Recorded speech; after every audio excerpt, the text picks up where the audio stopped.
Pues aquí está ya con nosotros don Fernando Aguado, director de inversiones de Fonditel. ¿Cómo estás, Fernando? Muy buenos días. Muy bien, pocas quejas, solo faltaba. Estamos aquí al pie del cañón, con salud, con felicidad. Hay que vivir la vida a todos los momentos, con lo cual ninguna queja. Muy Mirando bien. el presente, intentando ver cómo viene el futuro y buscando las oportunidades, claro. Oh, presente y futuro, que dos grandes palabras.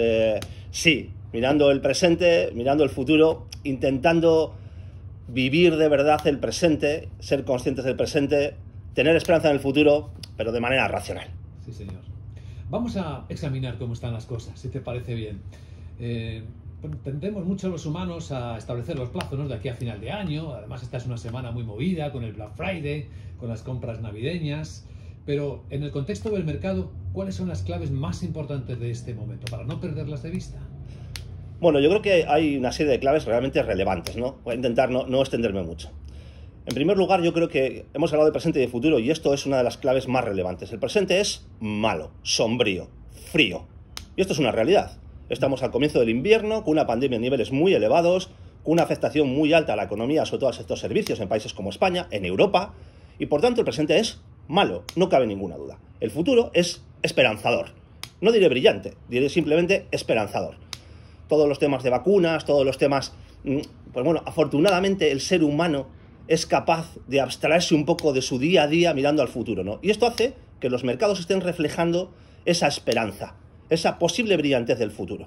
Y esto hay que entenderlo. El presente es malo, el futuro esperanzador. Sí. En segundo lugar, precisamente por esto y por la enorme intervención que han llevado a cabo los bancos centrales y los gobiernos, el enorme apoyo, tenemos yo creo que dos periodos de tiempo completamente distintos. Primero tenemos en el frente seguramente 6 meses, yo diría que hasta verano, quizá al final del primer trimestre con algo de duda, pero tenemos un periodo de 6 meses, 6-9 meses, yo creo que medianamente apacible, tranquilo, en el cual todavía las medidas de los bancos centrales y el apoyo de los gobiernos va a seguir dejando un mercado pues adormecido y pensando en ese futuro. Mercado lateral, frágil, seguramente lateral alcista, con correcciones técnicas de un 10, un 15%, pero un mercado, digamos, tranquilizante, no tranquilizador, sin grandes estridencias. Sí. 6-9 meses. Después es otro tema. Después tendremos que valorar realmente si la economía tiene suficiente autonomía como para poder salir de este problema sin necesitar más medidas. Si realmente no salimos, que nosotros pensamos que va a ser complicado, no nos vamos a engañar, pues tendremos dos caminos. Uno, el típico, el muy humano, patada hacia adelante, más dinero encima de la mesa, ya veremos qué pasa entonces. Dos, asumimos que tenemos que pasar por una recesión un poco más dura. Porque es verdad que en algún momento se tentará por lo menos a retirar los estímulos. Bueno, yo creo que esa tentación no está encima hoy de la mesa y eso es lo que forma parte de estos dos puntos diferentes de tiempo, ¿no? Dos intervalos. Hoy esa tentación no existe, nadie piensa en ello. Con la cantidad de dinero que se ha metido en el sistema, nadie piensa hoy en retirar, ni va a haber una palabra ni un comentario al respecto. Si se piensa en retirar en el futuro, pues mira, yo cada vez soy más tendente a pensar que nos va a costar hacerlo. Y esto es otra charla muy filosófica, ¿no? Seguramente estamos entrando en un modelo económico distinto. Ya hace tiempo que venimos hablando de esto, ¿no? El modelo económico que hemos tenido en las últimas 2 décadas es un modelo que está sintiéndose agotado por muchas razones. O sea, voy a poner una encima de la mesa solo muy sencilla. A partir del año 2028, creo que es, las generaciones Z y Millennial ya son más votantes que los baby boomers y los anteriores. Sí. Y las necesidades y las querencias de estas nuevas generaciones son completamente distintas. Y por tanto la política ya está reflejando en gran medida ese cambio generacional. Y lo que estamos viendo es cómo al final el sistema tiende a ser más paternalista, más proteccionista, con más importancia de lo social que de lo económico. Y eso forma parte también probablemente de que haya más dificultad para retirar, en este caso, los estímulos, o mayor tolerancia para mantenerlos en el tiempo. Sí. Otra cosa es cómo lo pagamos en el futuro. Claro, porque esto debería generar inflación de una manera o de otra, ¿no? Estamos inyectando tanto dinero que lo normal, lo que dicen los libros es que vendría inflación, pero nadie tampoco lo ve en el escenario, ¿no? No lo ve. Fíjate, pero aquí hay una cosa que se suele olvidar siempre. La generación de inflación viene por dos factores. Uno, es cierto, la cantidad de dinero que hay en circulación, brutal. Simplemente pondré un numerito para que nos hagamos una idea. Entre el año 2020 y 2021 se va a inyectar en el sistema lo mismo que se inyectó desde el 2008 hasta el 2019.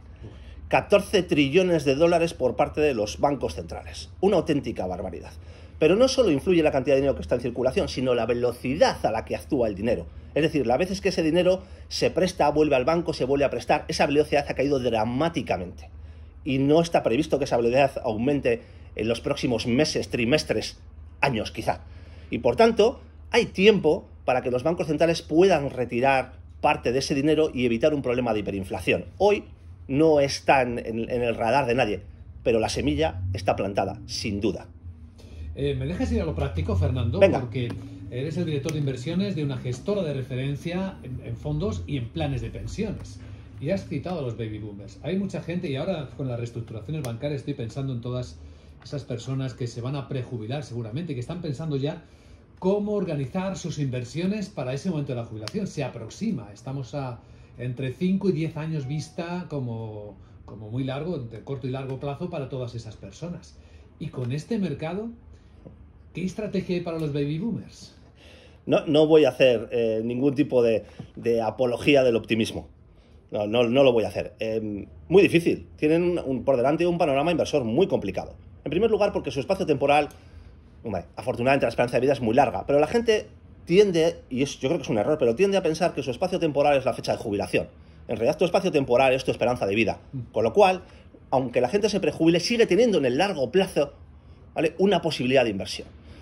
Y digo que es difícil porque al final, cuando uno pone los plazos muy cortos, suele ser muy defensivo. Y siendo muy defensivo, a día de hoy la renta fija no te va a proporcionar absolutamente nada. Casi te garantiza, bueno, casi no, seguro que te garantiza perder dinero con la inflación en el corto plazo, y casi te garantiza perderlo también en términos absolutos, ¿no?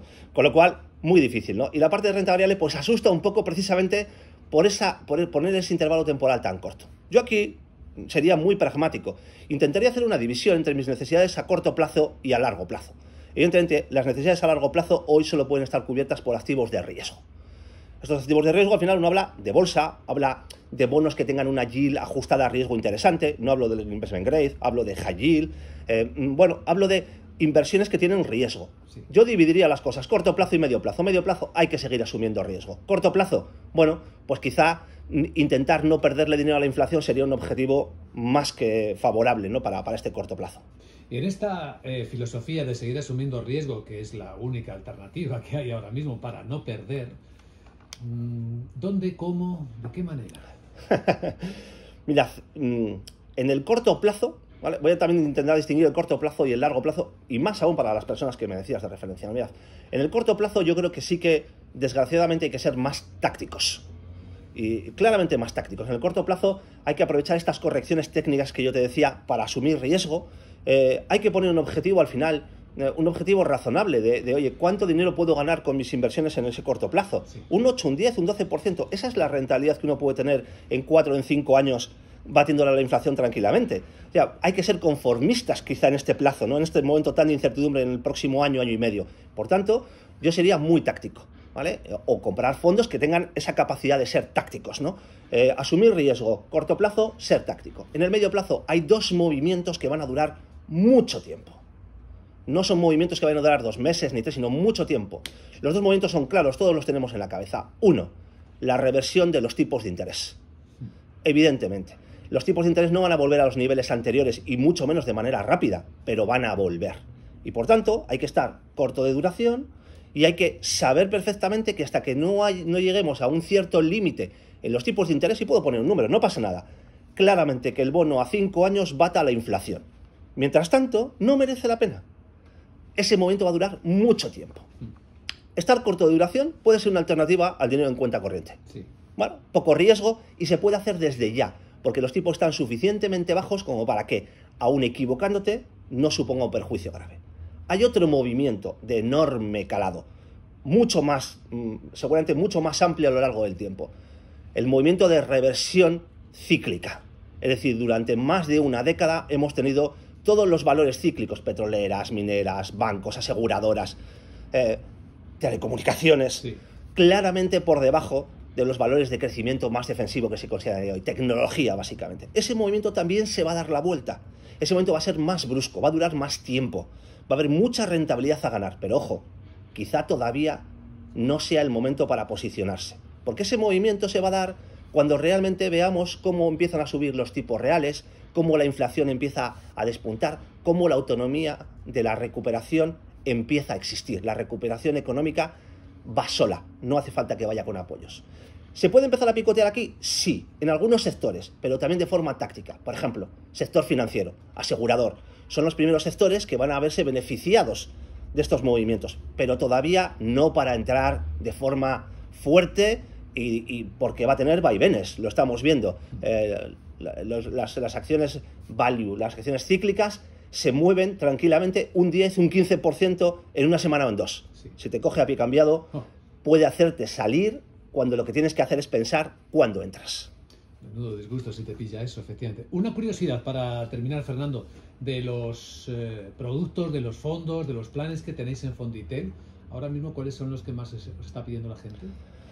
Bueno, la gente está pidiendo asumir riesgo en términos generales. Sí. De hecho, hemos visto una disminución del cash en términos generales en todos los mercados, ¿no?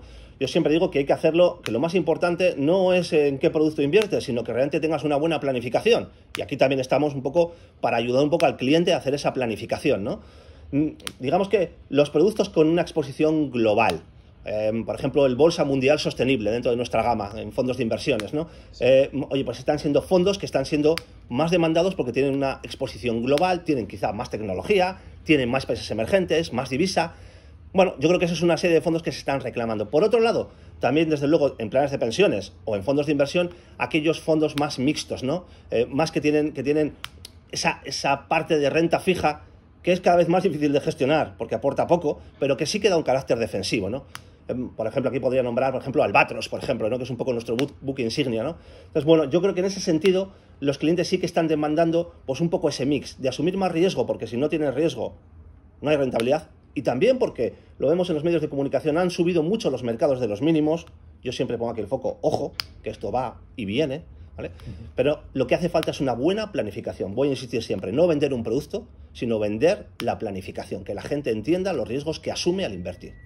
Muy bien explicado. Es un placer escucharte. Fernando Aguado, director de inversiones de Fonditel, gracias por acompañarnos. Mucha suerte. A vosotros. Un abrazo y todos a seguir bien.